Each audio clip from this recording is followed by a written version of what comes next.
सविनय जयवे. कानेरी गुफामध्ये आपल्याला जे ह्वांगसांगसारखे आचार्य जेव्हा तिथे ज्ञान घेताना दिसतात किंवा धम्मचे दान म्हणून आचार्य म्हणून सुद्धा भूमिका बजावतात, तशाचपैकी काही आचार्यांची नावे आपल्याला प्राप्त होतात. त्याच्यापैकी एक आहे दीपंकर, दुसरं अचल आणि दिन्नांग. हे 3 आचार्यांचे तुम्हाला वास्तव्य त्या काळात तिथे झालेले तुम्हाला दिसून येतील. सर्वात महत्त्वाचं म्हणजे कानेरी गुफाला जेव्हा मी प्रत्यक्ष भेट दिल्या होत्या, 2 भेटींमध्ये एक अभ्यास सहल माझी झालेली होती. त्याच्यामध्ये ज्या तज्ज्ञांनी माहिती दिली होती त्या तज्ज्ञांच्या माहितीनुसार जेव्हा आम्ही त्याच्या ग्रंथालयापर्यंत पोचलो तर तिथलं वास्तव्य ह्वांगसांगनी कशा पद्धतीने तिथे कार्य केलं होतं किंवा तिथल्या असलेल्या दानांच्या ह्याच्यावरती, तर अचल ह्यांचे जे आहे ज्यांनी योगा किंवा मनशक्ती किंवा मेडिटेशन ह्याच्यावरती ते ज्या केले म्हणजे जे शिक्षण त्यांनी प्रदान केलं असेल विद्यार्थ्यांना, तर ते बुद्ध लेण्यांमधून पण प्रतीत होताना दिसतं. हे तर मी एका रिसर्च पेपरमध्ये मांडणी केलेली आहे.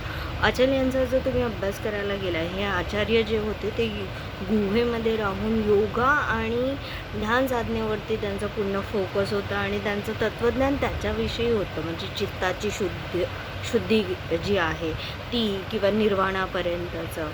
तर त्याच्यासाठी त्या निर्वाणांसाठी जे अष्टांगिक मार्ग आहे त्यांचा कसा आपण अवलंब केला पाहिजे या बाबतीत दिसतं. आणि जे दिन्नांग आहेत त्यांनी तर्कशास्त्राविषयी, बौद्ध तर्कशास्त्राविषयी, बुद्धिस्ट लॉजिकविषयी आणि विज्ञान असं सांगड घालतानाचे दिसते. आणि दीपंकर जे आहेत त्यांनी जे वास्तव्य केलेलं आहे त्याच्या संदर्भात त्यांच्या संदर्भात जर तुम्ही बघायला गेलात तर त्यांनी मंत्र, तंत्र आणि गूढ ह्यांच्या संदर्भात विद्येचा त्याच्यात समावेश होता.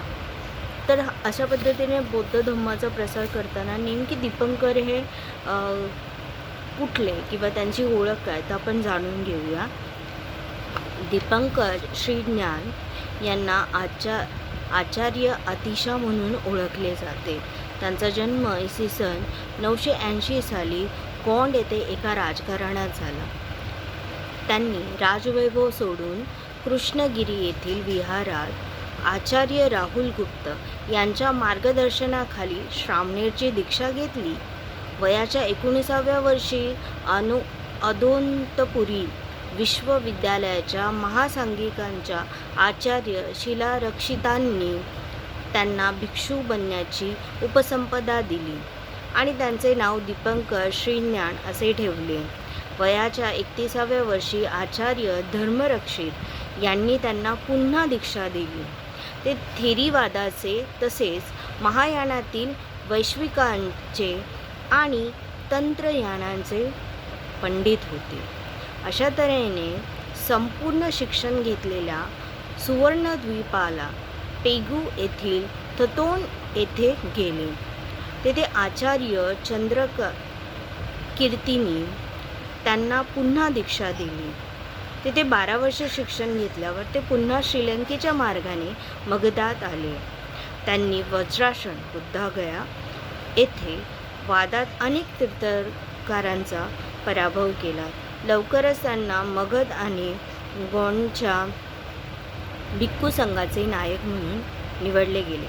पालांचा राजा न्यायपाल याने दीपंकर श्रीज्ञान यांचे पांडित्य आणि कीर्ती ऐकून विक्रमशिला विश्वविद्यालयाचे अधिपती म्हणून त्यांची नेमणूक केली. त्या काळी तिबेटच्या बुद्ध धम्मात फार अशुद्धता आली होती. धम्म शुद्ध स्वरूपात आणण्यासाठी भारतीय बौद्ध पंडितांची आवश्यकता होती. म्हणून तेथील राजाने भारतीय बौद्ध पंडितांना तिबेटमध्ये नेण्यासाठी काही दूत भारतात पाठवले. त्यांनी दीपंकरांना तिबेटला बुद्ध शुद्ध करण्यासाठी आमंत्रण दिले. तिबेटमधील धम्म शुद्ध करण्यासाठी आमंत्रण दिले. पण त्यावेळी विक्रमशिला विश्वविद्यालयाच्या महत्त्वाच्या कामात दीपंकर फार व्यस्त होते, म्हणून ते तिबेटला जाऊ शकले नाही. नंतर 1-2 वर्षांनी पुन्हा दीपंकरांना तिबेटमध्ये येण्याविषयी आग्रह करण्यात आला.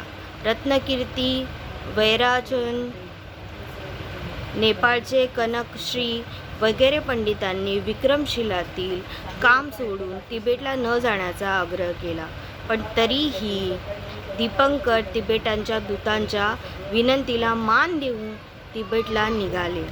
वाटेत विहारापर्यंत त्यात भूमिगर्व, नागतवोगीय, स्वांग, भूमिसंग, विर्याचंद्र आणि इतर पंडितांनी त्यांना सोबत केली. अशा पद्धतीने त्यांनी तिबेटला राहूनसुद्धा ग्रंथांची रचना केली. 200 ग्रंथांची रचना त्याच्यात बोध भाषेत आहेत आणि त्यांनी 22 संस्कृत ग्रंथ बोध भाषेत भाषांतरित केलेले आहे. जे दीपंकरांचं धम्मकार्य पण आपल्याला दिसून येतं. आणि महत्त्वाचा मुद्दा म्हणजे असा आहे की त्यांनी जे तिबेटला भेट दिली तिथे त्यांनी बऱ्याच म्हणजे जवळजवळ 13 वर्ष धम्मकार्य जे असेल ते करून तो शुद्ध करण्याचा प्रयत्न केला आणि फार कष्ट आणि परिश्रमाने त्यांनी ते सगळं घडवलं होतं.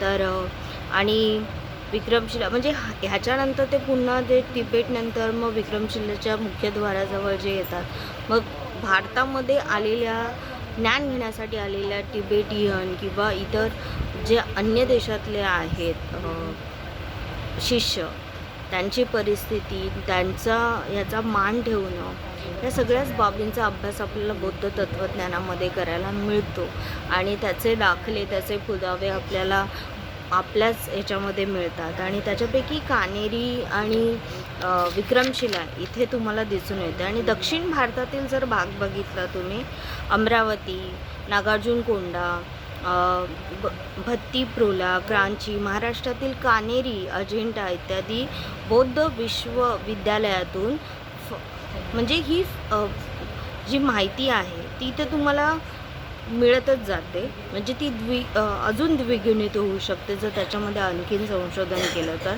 अमरावतीचं दुसरे नाव म्हणजे धान्यकटक असे होते आणि तिथे तुम्ही जर गेला तर तिथेसुद्धा भिक्षू बुद्ध धम्माचे उच्च शिक्षण घेण्यासाठी येत असत. जे अमरावती येथे सुद्धा स्तूप सम्राट अशोकाने बांधलेला आहे आणि फार जुना आहे. सातवाहनांची अमरावती ही पूर्वेकडची राजधानी होती त्यावेळेस.